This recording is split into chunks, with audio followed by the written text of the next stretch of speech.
한국전쟁 1950년 6월 25일에서 1953년 7월 27일은 한반도의 남북분단을 초래한 대규모 전쟁으로 냉전체제 속에서 공산주의와 자유주의 세력 간의 대결이 펼쳐졌던 중요한 역사적 사건입니다.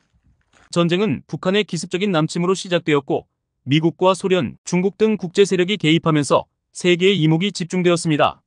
아래는 한국전쟁의 발발 배경, 전개 과정, 주요 전투, 휴전협정, 그리고 전쟁의 영향에 대해 자세히 설명한 내용입니다. 1. 전쟁 발발과 소련의 군사지원. 1950년 6월 25일 새벽 북한군은 38선을 넘어 기습적으로 남한을 침공했습니다. 이 전쟁의 배경에는 소련의 군사지원과 함께 김일성이 한반도 공산화를 위해 무력 사용을 결심한 상황이 있었습니다. 소련은 공산주의 세력 확대를 목표로 북한에 막대한 군사적 지원을 했고 이는 북한이 현대화된 무기로 무장할 수 있는 계기가 되었습니다. 전차 북한은 소련의 지원으로 T-34, T-85 전차 약 242대를 보유하게 되었습니다. 이 전차는 85mm 주포를 장착하고 있어 당시 남한군의 화력으로는 대응하기 어려웠으며 특히 전쟁 초기 남한의 주요 도시를 빠르게 점령하는 데 중요한 역할을 했습니다. 항공기 북한 공군은 예구 전투기와 일식 공격기 등 약 210대의 항공기를 운용했습니다. 이 항공기들은 초기에 남한을 압도하는 공중 지배를 가능하게 했으며 북한군의 진격을 강력히 지원했습니다. 포병 및 소화기 북한군은 122mm 곡사포, 76mm 대전차포와 같은 중화기와 함께 소련제 소총, 기관총 등을 장비하고 있었습니다. 이러한 현대화된 장비들은 북한군이 남한 방어선을 돌파하고 서울을 빠르게 점령할 수 있게 해주었습니다. 북한군은 초기 공세에서 남한을 압도하며 빠르게 남쪽으로 진격하여 낙동강 방어선까지 도달했습니다. 2. 유엔군의 개입과 인천 상륙작전. 북한의 기습 남침에 대응하여 미국은 유엔 안전보장이사회에 북한의 침공을 제재할 것을 요청했습니다. 이에 따라 유엔은 결의안을 채택하고 유엔군을 구성, 남한 지원에 나섰습니다. 유엔군은 미국을 중심으로 여러 국가가 병력을 파병했으며 더글라스 맥아더 장군의 지휘 아래 인천 상륙작전을 계획하게 됩니다. 인천 상륙작전 1950년 9월 15일 맥아더 장군은 인천에 상륙하여 북한군의 보급로를 차단하는 전략을 구사했습니다. 이 작전은 높은 조수간만의 차와 복잡한 지형에도 불구하고 성공을 거두었으며 유엔군은 서울을 탈환하고 전세를 완전히 역전시켰습니다. 북한군의 후퇴 유엔군은 서울을 넘어 북진하여 북한군을 압록강까지 밀어붙였습니다. 그러나 이로 인해 중국이 자국의 안보에 위협을 느끼게 되었고 전쟁에 개입할 결정을 내리게 되었습니다. 3. 중국의 개입과 인해 전술. 1950년 10월 중국은 북한을 지원하기 위해 중국인민지원군 중공군을 파병했습니다. 중국의 참전은 한국전쟁의 향방을 다시 바꾸는 중요한 계기가 되었습니다. 병력 규모 중국은 초기 30만 명의 병력을 파병했고 이후 전쟁이 길어지면서 최대 100만 명에 이르는 대규모 병력을 투입했습니다.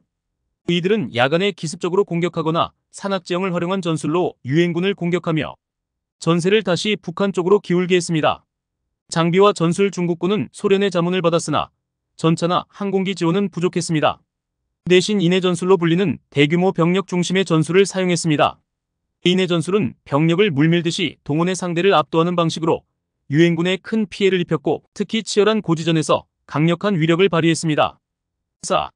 전선 고착과 소모전. 1951년부터 전선은 38선 부근에서 고착되었고 양측은 전진이 없는 소모전 양상에 빠졌습니다. 이 시기에는 특정 고지를 차지하려는 고지전이 치열하게 벌어졌습니다. 주요 고지전 철원, 평강, 금화 등의 고지를 차지하기 위한 전투가 특히 치열했습니다.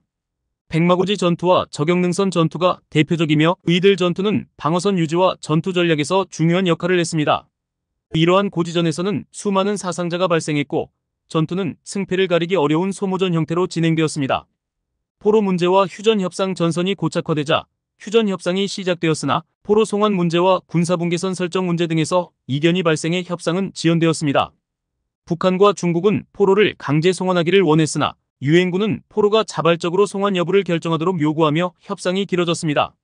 5. 휴전협정과 전쟁의 종결. 1953년 7월 27일 판문점에서 유엔군, 북한군, 중국군은 휴전협정에 서명하면서 전쟁이 공식적으로 중단되었습니다. 주요 내용은 다음과 같습니다.